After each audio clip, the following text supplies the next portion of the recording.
बिस्मिल्लाहिर्रहमानिर्रहीम रब्बिश्रह ली सदरी वयस्सिर ली अमरी वहलुल उक़दतम मिन लिसानी यफ़क़हू क़ौली। मुअज़्ज़ज़ नाज़रीन किराम, अस्सलामु अलैकुम व रहमतुल्लाहि व बरकातुहू। आज का टॉपिक इंतहाई अहम है उन तुलाबा के लिए जो कंफ्यूज हैं पीपीएससी के चांसेस के बारे में कि पब्लिक सर्विस कमीशन में चांसेस कितने होते हैं और किस तरह से उनका चांस ज़ाया हो जाते हैं और किस तरह से उनका चांस बरकरार रहता है। सबसे पहली बात जो बहुत ही अहम और जहन में रखने वाली है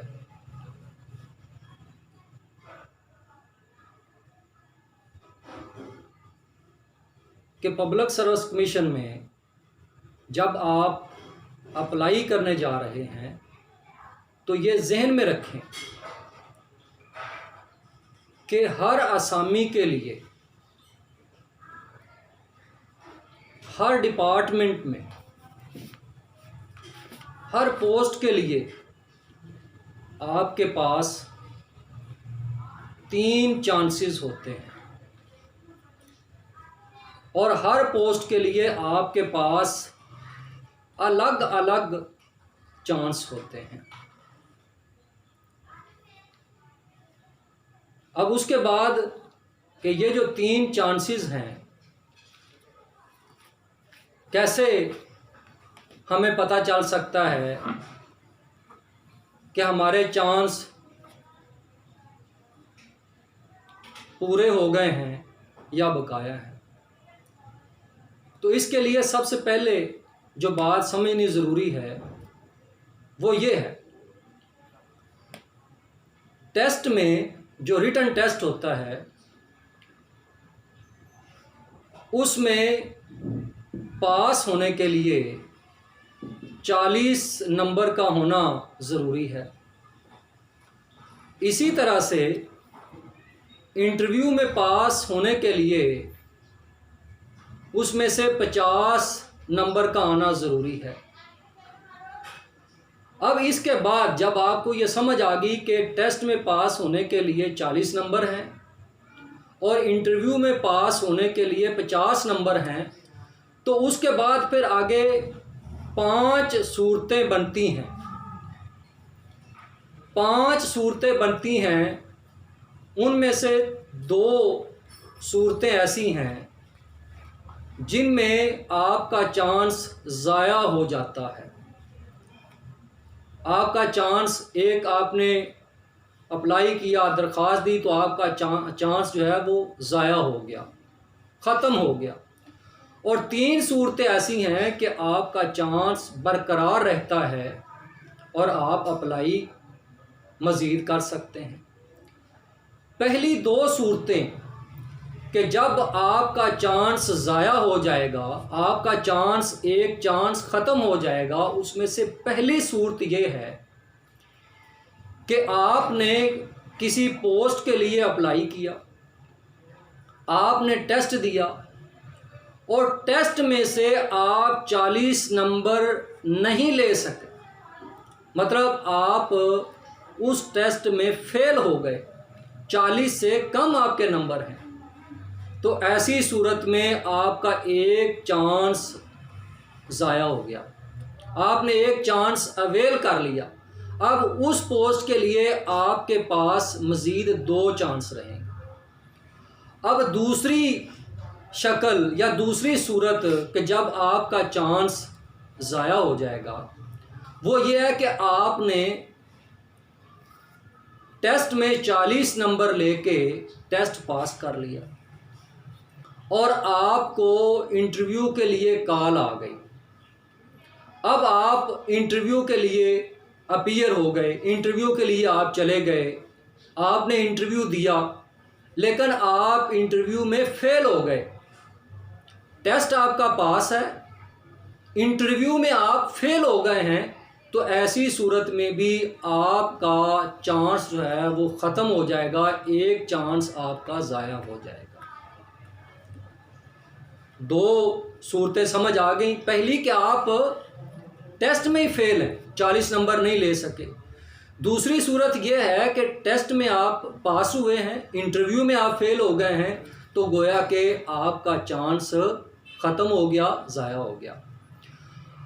अब 3 सूरतें ऐसी हैं कि जब आपका चांस ज़ाया नहीं होता, आपका चांस बरकरार रहता है। सबसे पहली सूरत, आपने किसी पोस्ट के लिए अप्लाई किया।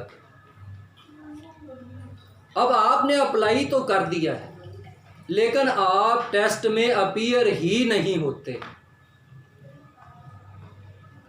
जब आप टेस्ट में अपीयर ही नहीं हुए, तो आपका ये चांस बरकरार है, ये आपका चांस बाकी है, आप इसको आगे मज़ीद जो है वो अवेल कर सकते हैं। दूसरी सूरत ये है कि आपने टेस्ट पास कर लिया है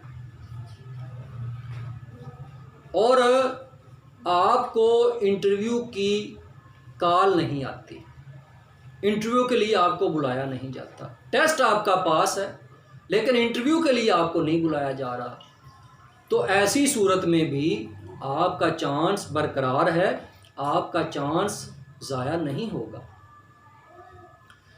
तीसरी सूरत कि जब आपका चांस ज़ाया नहीं होगा, बरकरार रहेगा, वो ये है कि आपने टेस्ट भी पास किया है और आपको इंटरव्यू की कॉल आई है, आप इंटरव्यू के लिए गए हैं और आपने इंटरव्यू पास कर लिया है, लेकिन आपकी तकर्री नहीं हुई, आप वेटिंग लिस्ट में थे, आपसे पहले वाले कैंडिडेट को लगा दिया गया है, लेकिन आप वेटिंग लिस्ट में हैं, सेकंड पे या थर्ड पे वेटिंग लिस्ट में हैं। तो ऐसी सूरत में भी कि आपने टेस्ट भी पास कर लिया है और आपने इंटरव्यू भी पास कर लिया है और आपकी पोस्टिंग नहीं हो सकी, सीटें कम होने की वजह से, तो ऐसी सूरत में भी आपका चांस बरकरार रहेगा और आप उस चांस को आगे अवेल कर सकते हैं। अब एक बात जो बहुत ही ज़रूरी है, आम तौर पे स्टूडेंट ये समझते हैं कि उन्होंने 3 बार अप्लाई किया और बस चांस ख़त्म हो गए। हालांकि ये बात भी ज़हन में रखें कि अगर किसी तालिबे इल्म ने 1 से ज़्यादा सब्जेक्ट में मास्टर किया हुआ है, तो हर सब्जेक्ट के लिए अगर लेक्चरर की सीट है, फ़र्ज़ करें उसने एमए उर्दू किया हुआ है, एमए इंग्लिश किया हुआ है और एमए इस्लामियात किया हुआ है, तो वो उसके पास हर सब्जेक्ट के लिए 3-3 चांस हैं बतौर लेक्चरर। तो गोया कि अगर उसके पास 3 मास्टर डिग्रीज़ हैं तो उसके पास 9 चांसेस हुए।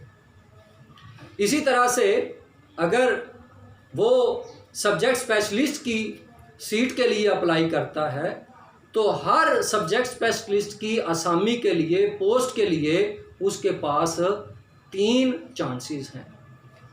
और ये भी याद रखें कि अगर फ़र्ज़ करें एक मरतबा सब्जेक्ट स्पेशलिस्ट की असामियाँ स्कूल एजुकेशन डिपार्टमेंट में आई थी, आपने उस पर अप्लाई किया, तो वो आपके चांसेस अलहदा से काउंट होंगे। इसी तरह से अगर स्पेशल एजुकेशन में असामियाँ आती हैं तो वहाँ पे अगर आप अप्लाई करेंगे तो वहाँ पे आपके अलहदा से चांसेस काउंट होंगे। इसी तरह से अगर वर्कर वेलफेयर बोर्ड में असामियाँ आती हैं तो आप वहाँ पे अप्लाई करते हैं तो आपके लिए अलहदा से चांसेस होंगे। तो तलबा जो कंफ्यूज हैं उम्मीद है कि आज की इस वीडियो के बाद उनकी ये कन्फ्यूजन दूर हो जाएगी कि पब्लिक सर्विस कमीशन के जो चांसेस हैं वो कितने हैं और वो ज़ाया किस तरह से हो जाते हैं और मज़ीद जो बरकरार रहते हैं उनको अवेल कैसे किया जा सकता है। उम्मीद है आज की वीडियो आपकी इस कन्फ्यूजन को दूर करने में आपके लिए बहुत मौसर होगी और फीडबैक के लिए मुझे आपकी कॉल्स का, आपकी ईमेल का, आपके कमेंट्स का इंतज़ार रहेगा। अस्सलामु अलैकुम वरहमतुल्लाहि वबरकातुहू।